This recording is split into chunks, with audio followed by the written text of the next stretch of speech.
nazomona lumière na bando mona lumière moko na prière dans la midi et zo traverser parce que na Kinshasa ba baby ki mbule beti je go aussi la calamité lumière mo zo traverser ba nation pe ekiti précisément na France et na lumière on est bani ko propager Jésus ba pays européen ni et na bani ko mona na kata lumière na moni batebele bazo le latine na kata internet batebele bazo le la ba photo ba image comme le cas la mort j'ai vu quelqu'un une femme d'un grand homme de Dieu Nathalie Boé année oyo toujours si ça oyo tout est coupé de moi si ya papa na biso Marcelo tout ça tout nasi alors j'ai vu encore que Dieu m'a dit que cet homme de Dieu doit beaucoup prier pour sa femme. Alors, et l'autre ils m'a sauté parce que le diable veut aussi faire encore quelque chose de comme ça. Na kati ya libota ya prophète na biso pasteur na biso Charles Baneko, j'ai vu sa femme maman mami.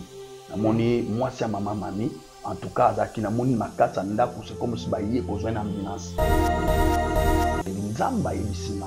Donc ce qui va s'entêter 2025 on a début avant dans 3 mois au janvier février mars le pasteur Charles Bameko doit prier pour sa femme et sa femme aussi maman mami il faut à ma bonne moins 3 jours en fait de ça il y a des choses qui vont arriver vous savez moi des choses au prophète normal le prophète de l'Église le Seigneur lui a parlé moi je confirme par rapport au message pour Alobaki moi aussi je l'ai vu j'ai confirmé donc le programme est belé en 2025, je crois même le programme d'Anouka, du prophète Joël Francis Tatou. Et le Seigneur est en train de me dire, avant ce programme, le prophète doit prendre 12 jours.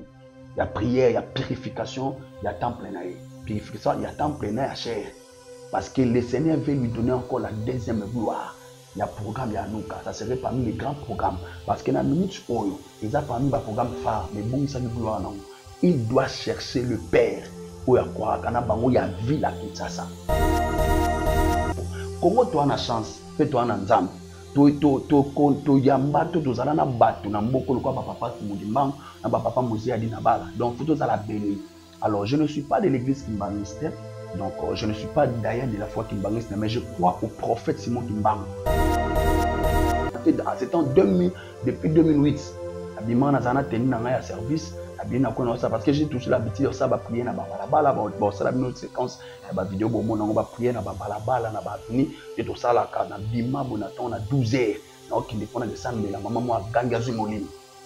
E ba tamba maman na zu molimo tanga na wenze ya bumbu na veni mukoso na point ya gambe la wenze mo tanga mabenga ngose ba bazana tilo ba yebi ba donc kimbango so kibambe kombo na tika depuis 2008. Coïncidence nini eselema ke balo ba kimbango azongi parce que déjà kimbango azonga na kamba kuna simo kimbango kianga na kamba parce que kimbango azongi soso alors prophète BFK vous allez rendre compte l'esprit lorsqu'on parle de l'esprit parce que au moment attend Élisée a joué qui manteau pas Élie donc Élisée a bandé ko senga père le double de son esprit donc donne-moi le double portion alors Élisée a joué que zaka molimo ya Élité Élisa a qui l'esprit de sa mission. Tamboula au monde net bazwa ki bible lobi ke molimo ya Moïse bakabola ki on a 72 anciens ya Israël molimo Moïse. Donc c'était l'esprit de la mission de Moïse les bakabola ki. Alors papa Simon Kimbango donc on parle de l'esprit de sa mission. Esprit tambola kana na mission. Le père Denis que je salue, je dis merci beaucoup. À part Simon Kimbango, c'est prophète de l'Église, même si Ndengia Lobaki. Ah ok, on est ça par rapport. Il y a un esprit à prophète. On est ça par rapport na ye ndenga mona ka ndenga sa travail ndengia lobi.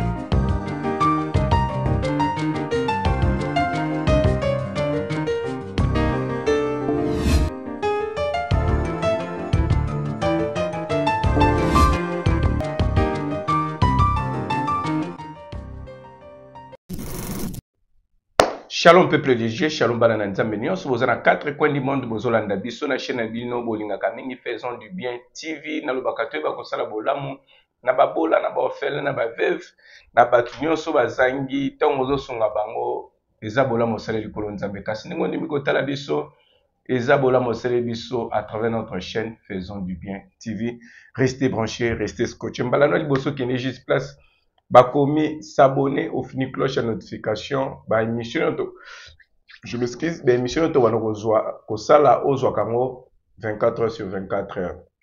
Nazana Sengo Koyambelano, l'homme de Dieu, vous allez le découvrir tout au long de cette émission.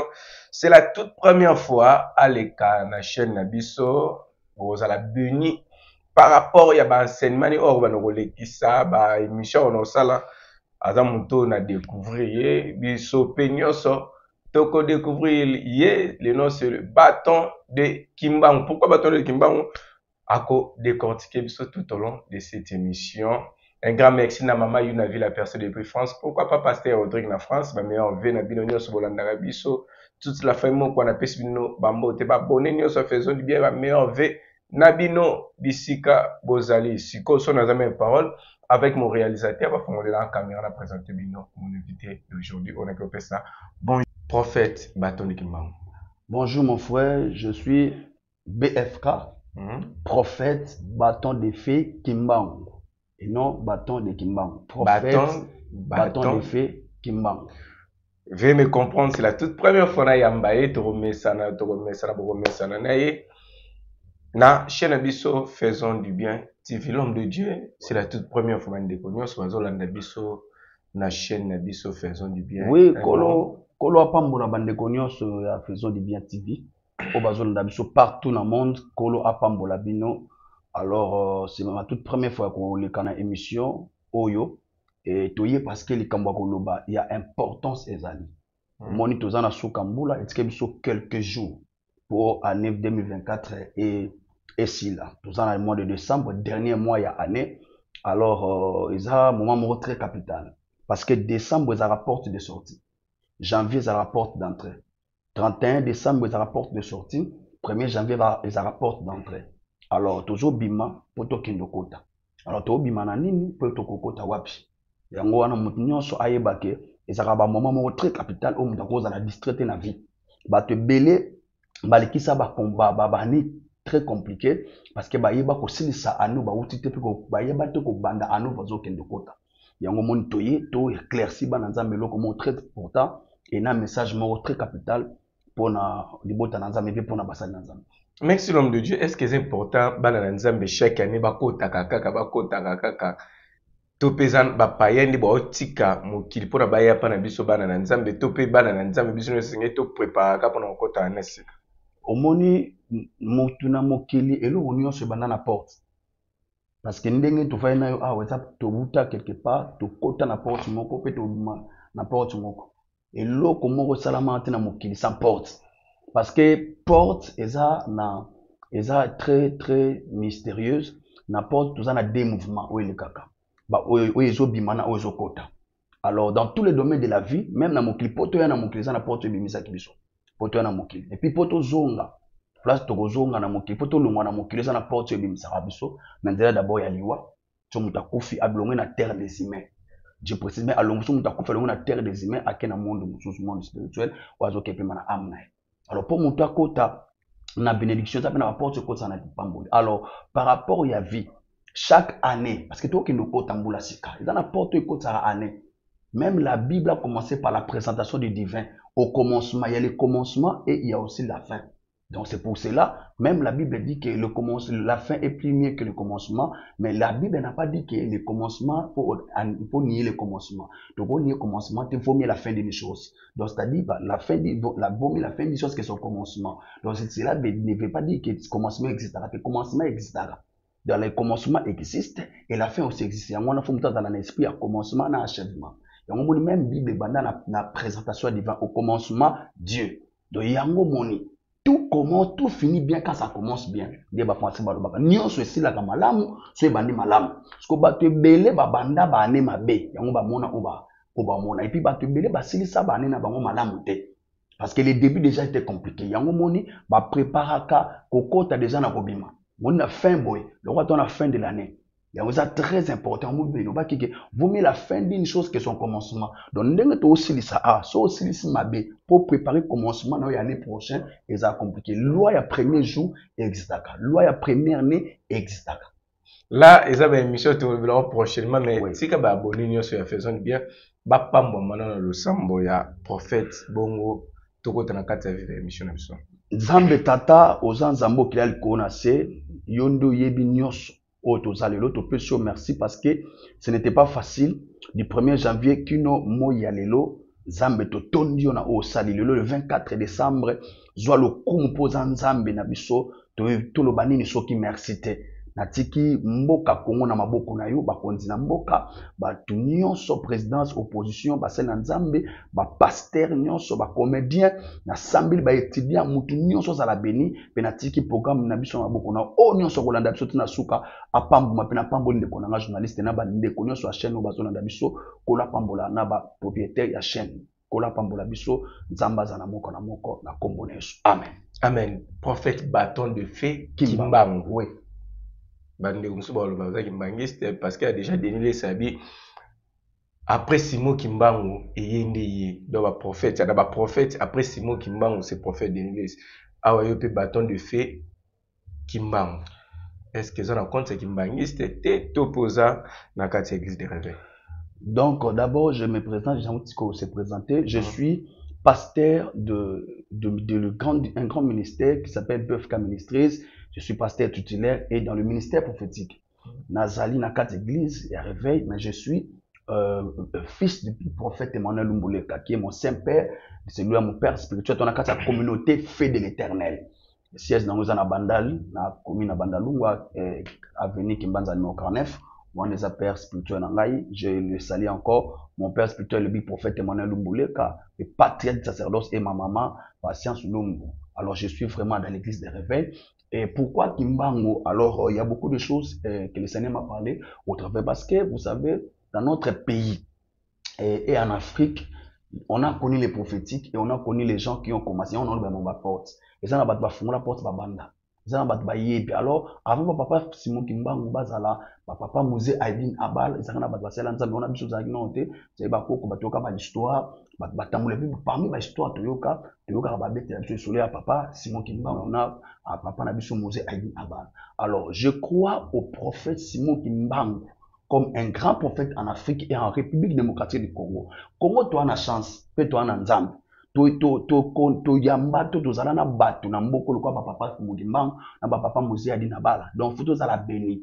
Alors je ne suis pas de l'église Kimbangiste, donc je ne suis pas d'ailleurs de la foi Kimbangiste, mais je crois au prophète Simon Kimbangu comme un prophète yango e banda ke nzambe bando binami na basonge pe nzambe bando binami par rapport na ye de moko mususu na mona mi pesa Kimbangu te. Il y a des gens qui m'ont vu baganga Kimbangu aso Kimbangu et puis na ndenge kombango Kimbangu et bima donc banda pe de gloire à Dieu ndenge pe le loki donc ba mona ba belela Kimbangu azongi par rapport à par rapport à prophétique ou par rapport à ma manière de travailler.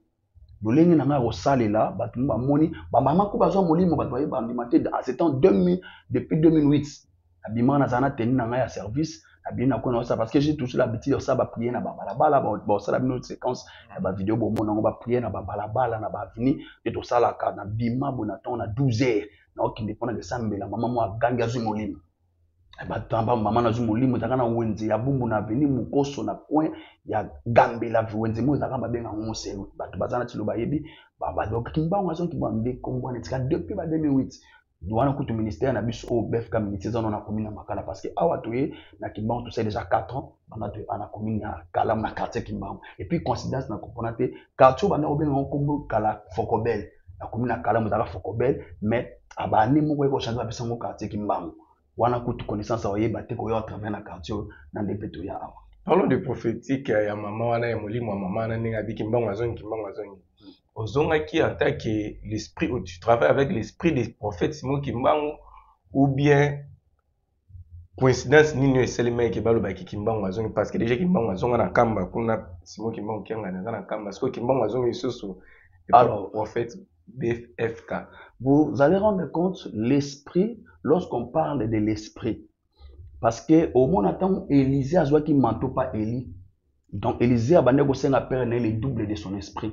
Donc, donne-moi le double portion. Alors, Élisée a zoa kezaka molimo ya élité. Élisée a zoa ki l'esprit de sa mission. Esprit oyo travail, travailler na Élie. Les onga ekati na ye. Remarquez parce que, on peut s'en un exemple de mon corps, remarquez parce que nous avons l'homme est tripartite, l'homme a le corps, l'âme et l'esprit. Alors, nous avons un corps, un âme, un esprit. Alors, Nzambe a dotara mutu nyonso oya kendana na mission apesa kaye armement moko na revêtement moko spirituel. Oyo tambola na ye. Nzamba pakola ka mutu wana. On peut s'en un exemple ya papa neti papa na biso Lumumba. Papa Lumumba en regardant physiquement comme ça, azaki mutu moko boko ndimate asala makambo asala kana ta pour senga lipanda ya République démocratique du Congo. Au moins un homme en regardant comme ça physiquement, nandenga mutu mo simple, calme, ako signé bondeni. Or, ce n'était pas lui, c'était l'esprit de sa mission. Alors chaque homme a une mission à terre. Nzamba a bâti na mission, a bâti esprit moko boy, o etambola kana ye. O yangonda ba benga l'esprit de la mission. Alors esprit mission on a ceux qui prophète akufi. Au moins prophète akufa, mais esprit wana ezalaka. Yango etambola au moins net bazwa ki bible lobike molimo ya Moïse bakabola ki yango na 72 anciens ya Israël, molimo Moïse. Donc c'était l'esprit de la mission de Moïse de bakabola ki. Alors papa Simon Kimbangu, donc on parle de l'esprit de sa mission. Esprit etambola kana na mission. Alors, je suis d'ailleurs diplômé en spiritualité chez mon père spirituel et prophète. Nous connaissons bien la spiritualité parce que les églises connaissent l'esprit, mais les églises ne connaissent pas la spiritualité. La spiritualité, c'est la mère qui conduit les spirituels. Voilà, il y a un esprit à mission, et tambola kanamboko. Et qu'on saisit parce que d'autres esprits, ça vient lorsque vous acceptez quelqu'un, lorsque vous croyez en lui, lorsque vous croyez en son Dieu. Alors, moi, je crois que par rapport à travail, par rapport, il y a l'engue à zapper parce que nous avons un Congolais. Nous avons un Congolais de père et de mère, il y a Makila.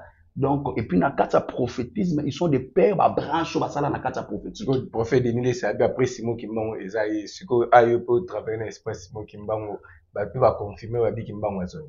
Alors, le père Denis, que je salue, je dis merci beaucoup. À part Simon Kimbango, c'est prophète Denis, même souvent. Ndenge lobaki. Ah ok, wana eza par rapport. Parce que un esprit à prophète Simon. Wana eza par rapport na ye ndenga monaka, ndenga sa travail ndenge ya lobi. Voyez, ya wana eza ye parce que na mutunga pe na leçon ya opesa pe papa parce que un père, c'est bien vraiment c'est un père parmi les pères. On a connu aussi les prophétiques na mboko na nzela na bango. Alors je les salue d'ailleurs le père, le prophète de la nation Denis Lessi. Alors, s'il dit comme ça, après, le prophète Simon Kimbangu, ça lui regarde, ça lui concerne. Moi, je parle de moi et je parle du prophétique et de la spiritualité. Vous voyez? Donc, c'est comme ça. Merci, prophète BFK. Parlons maintenant, il y a un prophétie. Ceux qui prophètent, ça peut être prophétie est réalisé et pour qui ça m'était. Et moi, c'est les prophètes, c'est là où il faut prophète. À l'exemple, tout le monde qui a papa. Roland Dalo appelle ça qui prophétie pour l'élection, mais il y a une prophétie qui tout le monde appelle ma prophète Francis, il appelle ça ma prophétie super réalisable dans notre. Il y a moins ça là-bas qui va être faux prophète. Dans le prophétique, d'ailleurs, au monde prophétique est un monde très vaste. Et dans le prophétique, la prophétie, c'est toute une vie. Donc, il y a un moment tolobaka. Un prophète, un prophète, c'est un homme de Dieu. Pourquoi? Un prophète, d'ailleurs, ceux qui prophètent doivent se reposer dans la montagne. La montagne, c'est le manche d'en haut. La montagne, c'est aussi le manche de la prière. Le prophète ne doit pas donner ses sentiments. Moi, on sait ce qui est bien dans les prophétiques. Un prophète doit donner l'insi dit l'Éternel. Alors, il y a l'insi dit l'Éternel et l'insi dit les prophètes. Au moins, sinon à ma parole. Donc, sinon, ma parole, ça, c'est l'insi dit les prophètes qui parlent. Et l'insi de l'Éternel, ça, c'est l'Éternel qui poussé par l'Esprit que nous avons parlé de la part de Dieu. Et en gros, les prophètes sont obligés à assister à un conseil divin pour avoir un parce que ceux qui prophètent, azolo baba sentiment nae, ne batu batomba na ba piège wana. Alors, aujourd'hui, remarqué, prophétique, c'est toute une vie. Alors, l'esprit des prophètes est soumis aux prophètes. Mais les prophètes est soumis au Saint-Esprit. Donc, il n'y a pas les prophétiques s'il n'y a pas le Saint-Esprit. Alors, pour y avoir sa message, il faut message oyo kapenda nzamba lobeli yo. Et il y a la manière de comprendre le prophète ba yebinde ki ton nzamba lobela biso de bayaka na. Monsieur ça la parole de connaissance. Ba ba ande ko différencier prophétie na parole de connaissance. Alors tozana par monsieur belega to différence. Alors, bah, prophétie, un prophète, lorsqu'il annonce les prix, il y a aussi ce qu'on appelle le mystère du temps. Parce que prophétie est attendre moi. Basakola pour na venir à Jésus et pas prophète de quoi Isaïe, prophète de Belé na Bible, et temps. Prophète Noé, banda ko sakola kutana nzambe nzamba yebisa ke donc akubuma mokili, et temps. Alors faites-vous attention. Lorsque la prophétie ne s'accomplisse pas, ce n'est pas seulement le problème d'un prophète. So, de celui qui a donné la prophétie, c'est aussi le problème. Il y a un Nzambo à accomplir la prophétie. C'est pour cela, il ne faut, je dis toujours aux prophètes, il ne faut pas baluka le Dieu qui donne des prophéties. Il y a aussi le Dieu qui accomplit des prophéties, lui-même les mêmes dieux. On peut les présenter comme agneau, on peut les présenter comme aussi lion. Alors, il y a un Nzambe moko aname, azaka ba moment na ye. Nzamba linga rappelé, poto laksaka batu, poto to yebsaka batu, ke ba prophète ba Nzambe te. Alors, celui qui est au-dessus de tout, c'est lui Dieu. Parce que même si tu prophétises, on ne peut pas prophétiser en partie.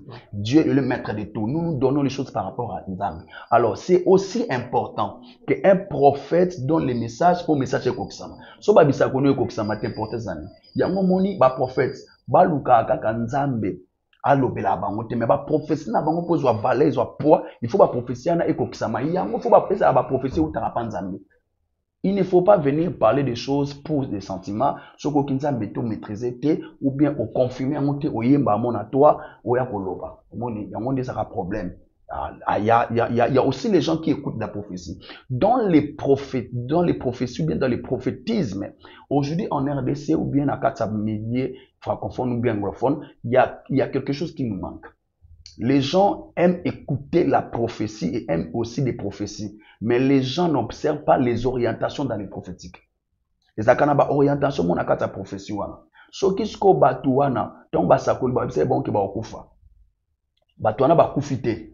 Soki batu wana ba luka ki ba basakoli wana, ba papa wana na moli ba police ba ke basambeli pona bango to basambelaki. Parfois o ba mona ki seni elongwe. Bino moni ka ke raté. Parfois raté la musu ba kotela ki yango nzamba révéla ki bango po ekomate. Les musu basambeli pona mo pe raté. Alors, yango moni il est important. D'ailleurs, je vous invite déjà de demain le 25 tout ça dans la communauté na biso na Kimbanza 49 et c'est ka père spirituel na ngaza et à repérer enseignement sur les réalités prophétiques. Il y a, parce que bango ba perdre la prophétique. On peut ça bablo qu'on a profondeur parce qu'aujourd'hui il y a plein de confusion dans le monde prophétique. Merci prophète BFK. Oui. Message alors j'étais en train de prier parce que demain déjà c'est le 25 décembre et dans quelques jours tout ce côté 2025. Alors il y a quelque chose qui va s'annoncer. Nazomona lumière, na lumière moko na prière na midi et les autres traverser parce que na Kinshasa va baby kimbule beti, je go aussi la calamité. Lumière moi ils ont traversé la nation puis équité précisément na France. Équité précisément na France et na lumière on est bani ko propager Jésus ba pays européen mingi. Et na bani ko mona na kati lumière na moni batebele bazo le latin na kati internet. Matebele bazolela ba photo ba image comme le cas et la mort j'ai vu quelqu'un une femme d'un grand homme de Dieu Nathalie Boé année oyo tozosi sa oyo toté kopeke moi si ya papa na biso Marcelo tout ça tonasi alors j'ai vu encore que Dieu m'a dit que cet homme de Dieu doit beaucoup prier pour sa femme alors eloko bongo ezo masute parce que le diable veut aussi faire encore quelque chose de comme ça na kati ya libota ya prophète na biso pasteur na biso Charles Bameko j'ai vu sa femme maman mami na moni moi si maman mami en tout cas azaki na moni makata ndako c'est comme si ba yé kozwa na ambulance ba memi na ambulance zaki mambango ba koma na hôpital na moni aller na mbete hôpital ba pareil et entouré parce que zaki lo monde simba ki côté ya ba cœur et simba ki côté na kati na côté ba cœur et zaki compliqué ndire ba arrêt de cœur ndire maladie montre comme attaque Moya Makas, elle doit beaucoup prier alors à côté de Nzamba et Bissima. Donc, ce qui va s'entêter, 2025, on a début dans 3 mois, au janvier, février, mars, le pasteur Charles Bameko doit prier pour sa femme. Et sa femme aussi, maman, mamie, il faut à côté de moins 3 jours. Alors, pendant 3 jours, pour le longwa. Sinon, la mort va venir. C'est la volonté parfaite de Dieu, volonté permissive de Dieu. Parce que le bien que diable olinga sali loko moko concordance na pasteur Marcel. Oui, et ça loko moko préparé directement du monde des ténèbres. Parce que l'homme de Dieu, le pasteur Charles Bameko, Dieu va impacter l'Europe au travers de cet homme et l'Afrique.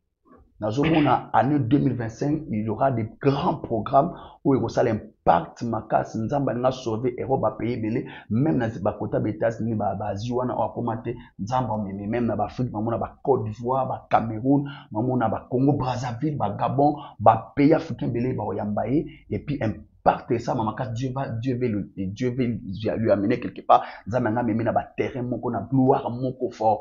Alors le diable maintenant alingi asimisa mosanza me touche afin que gloire wana tango ya batu baloba que atlekisi mwasi na eza attaque. Mon maman doit beaucoup prier, maman mami. Il faut sembler la prière moi il y a 3 jours parce que eloko mo ezo ngesa la ma ekomate. Ce qui va négliger message va compliqué. Ekomate et il doit vraiment beaucoup prier même sans ba sambela pona eloko parce que le Seigneur m'a montré cela, il y a beaucoup de choses même message au papa de Saloba qui pona ba musicien. Ba musicien ba négliger monter. Ba négliger monter parce que même na ba musicien ba frappe les amis. Même ba comédien. Dès que tu as début année au 2025 et au banda année moko ba réalité aux ala très compliqué ba tu vas négliger ba message wana les gens vont toucher la tête ba oloba ba prophète boloba ba prophétie ba yaka koloba ndeza ba petit ba to pesa en avance mutu nyoso sana azwa mbela na mutu nyoso sana na prière maman mami la femme du pasteur Charles Bameko tu dois beaucoup prier parce qu'au travers de cette femme Dieu va changer l'histoire encore de cet homme oyo nzamba loba na mwasi wana pona oyo kokoma na ministère na bono nzela mobile na ina ni bandinote o bazo mona eza les débits parce que Dieu va amener cet homme là na dimension moko ezala compliqué. Donc nzambe siko alobi 2025 makambo alaka ki bangba mona yango. Alors le diable est prêt d'achever cette femme. Eza attaque moko musika et outa même ba village parce que cette femme a été beaucoup combattue. Balinga écoute moi sana abala balinga même ta à concevoir te parce que zaki ba combat ou zaki na destinée na ina muna bloc ou même Afrique. Alors nzambe asake kasa kutana mosanza et pas libérer. Alors na se ya ba alliance na moni gloire mo komo ya ba bundisa mais nzambe osala kata mwana mwasa parce que ce qui est lo kwani raté déjà en a début à janvier ah ko lo fungola makasi ba partie ça mape nazo mona amener un bébé moi mwasi. Mwana moya mwasi le Seigneur me l'a dit il va faire alors il faut pas bondela pour ndo moya gloire izoya makambo wana liwa ekomate en tout cas maman mami je crois que bolandangai samela doit prier à 3 jours. So, si vous priez à 3 jours, avec toute humilité, si vous pouvez nous appeler, on va prier pour vous-même au téléphone. Nous avons ça grâce et l'homme de Dieu, le pasteur Charles Bameko, samela makas pona maman et loko e comme là qui papa na biso Marcelo Tunas e komate.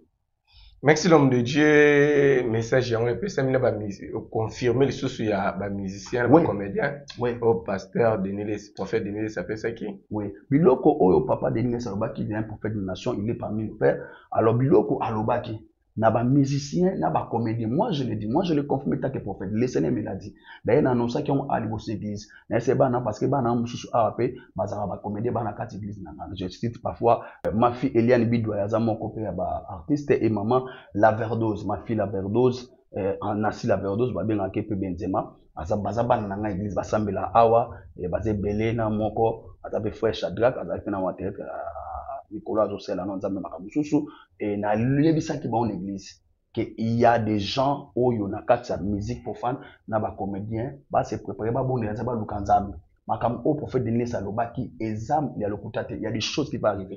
Vous savez moi des choses au prophète non le prophète Denis le Seigneur lui a parlé. Moi je confirme par rapport au message que Lobaki, moi aussi je l'ai vu, j'ai confirmé. Donc, côté comédien, côté musicien, c'est vraiment quelque chose qui va arriver en 2025. Alors que le Seigneur Azana Bango va retenir Makambo. Et ici à Kinshasa, il y a beaucoup de choses que le Seigneur va faire. D'abord, et même le gouvernement, histoire Makambo Oyo et Kolekaya. Il y a révision, il y a constitution. J'avais vu des réalités, Makambo et les Kamakas na ville, mais ces choses vont passer. Il y aura quelques complications. Normalement, le quoi, massage bêta, mais la chose que je vois, ça va passer et qui n'y a très bien, à moni, batebele, va faire une table, même opposition, même gouvernement, en place, va faire une table, va bloquer solution, makambo qui est tamboli, malam. Et c'est là qui va annoncer beaucoup des événements en 2025. Même le programme est belé en 2025, je vois même le programme d'Anouka, du prophète Joël Francis Tatou, et les Seigneurs est en train de me dire, avant ce programme, le prophète doit prendre 12 jours. Il y a prière, il y a purification, il y a temps plein. Purification, il y a temps plein à chair. Parce que le Seigneur veut lui donner encore la deuxième gloire. il y a programme Yanuka, ça serait parmi les grands programmes. Parce que dans la minute Oyo, ils ont parmi les programmes phares, mais bon, ça gloire non. Il doit chercher le père. Oya quoi, quand il y a ville à Kinshasa. Pas bon de la ponaye et puis pour un programme wana, il doit sacraliser encore la chair parce que en sanction mon ko ezo ya fort. Na programme wana nous que ce n'est pas faire de grandes choses. Mais programme ane mais ma polémique moi trop programme à nous quand seconde centralisation il y a sur la vague parce que le but gloire moi il y a sur la polémique moi été créé sous scandale la carte église. Moi je parle pas de tout ce qui amène bah makamouino. Moi je parle du message on moi je parle dans le message on donc elle doit se concentrer il doit se concentrer pour abonder la pour un programme wana abonder pour la purification église parce que il y avait quelque chose nous avons ça que grâce il y a que ça là et ngolo ko ce programme wana parce que c'est parmi les programmes wana où il ko ça là que ministère né a on a Kinshasa et doit soit ascension différent dans le ministère Moussous. Alors il doit chercher ses pairs ici à Kinshasa où il bazarana et où il y a des maka basa musal avant programme on est banda avant programme parce que programme on a 2025 ça serait un programme qui va toucher la ville et l'Afrique centrale, même l'Afrique de l'Ouest, l'Afrique du Sud, partout, et aussi parce qu'en sachant il y a pour être positionné aussi dans l'espace européen. Merci l'homme de Dieu, nous sommes arrivés à la fin de notre émission. C'est la toute première fois. Oui. Olega Obengengaï, Olandara chaîne Nabiso, raison pour laquelle Obengaki nous va donner un message qu'il faut transmettre. Yangope OPC. Un mot n'a pas abonné, nous sommes ainsi que n'a pas s'adresser un message par rapport. Alors, je commence d'abord à insister pour le message de maman Mami, Bameko. Elle doit vraiment prier. Zamba Zalanaye, Bishon to Samba to Chabona prière. Et puis, Bande Konyon sur la comédien, ba musicien, Bobo de Nzambe Makasi, parce que Makamoza est très compliqué. Et j'ai pris aussi pour le gouvernement central, les opposants. Nzamba ça va en grâce Makamole bien, mais bah c'est réuni pour qui mise en amoka. Nzamba pambola bande kwa chaîne oyo, ba onyos balandinga subona pour sa contact. Et numéro zawana ou ya prophète bongo localisé au travers ya WhatsApp bongo biso nzamba sa bino grâce 081 99 71 566 081 plus 243 81 99 71 566 je me répète plus 243 81 99 71 566 ou soit sur Facebook sur Betty Baton Kimbangu sur Facebook bon mon page na biso zawana Baton Kimbangu bon mon biso to zawana ba lien na biso nyonso ezali ba culte ba programme bozwa biso to kosambela pona bino. Merci beaucoup pour la disponibilité na bino ndenge boye. En tout cas ba message qui est passé nzamba pambola bandeko nyonso balandi biso en tout cas to kozala awa bonozwa ba information ba message ba rebelle mais ba message ebele nzamba lobaka meto ya kavuma na ba etando te poto lobango parce que nzamba sa au travers na bino et puis na ndenge to zwa ba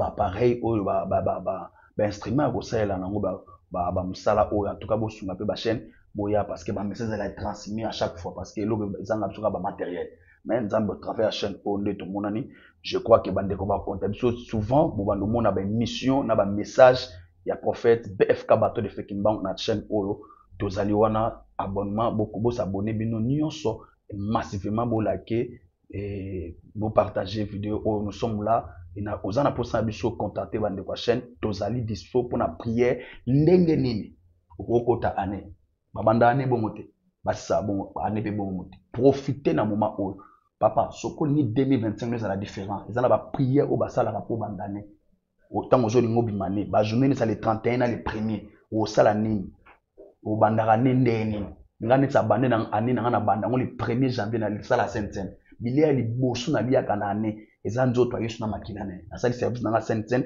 et na ba prière ba psaume na salaka na déclarer alors bato ba contacter biso ba mona makambo ya monité année mo bana musala na libala na ba faire na a contacter biso to yebi to l'accès ndenge nya osala ye moko omona na kombo na yesu ozala visiter omona do ba contacter biso le plus vite possible parce que to quelqu'un a quelques jours pour année là ba si ça ne bon te ba banda ne bon te pour mon différence na ni parce que kotaka nouvelle là au CP le meli non pour mon différence na année makambo mona na 2024 mon en 2025 au mon gloire ascension mon sous ça na ba prière na ba déclaration ba sala contactez biso na nzela chaîne pe na nzela numéro to koyeli sabino to kosamba pour na bino bokomona année 2025 ezana makambo ya sika nzamba na sala. Merci nazali na sengo yambela bino prophète Baton de Fé Kimbangu BFK na chaîne biso to banda ne to banda ki ane to ngi to ko tania sika na yeli bino invité sika ndeka yimo alobi to ba to si sara ni tende to banda na bandi bino déjà na bandi déjà ni nanga avec le prophète BFK bo mesana na kata chaîne biso c'est quelqu'un o na bisi bino ke bo zala bina aza kana la bénédiction pour na batte belé à travers notre chaîne Faisons du bien TV. Restez branchés, restez scotchés. Yo muto ki ba message yo partager botine de la maman mami botine de la prophète Joël Francis botine de la comédie botine de la message pambate prophète a Pessi message. Quant à moi, je m'arrête par ici. Ceux qui collent sur ma sia, abonnez-vous, pas battre, prochainement. Merci, bye.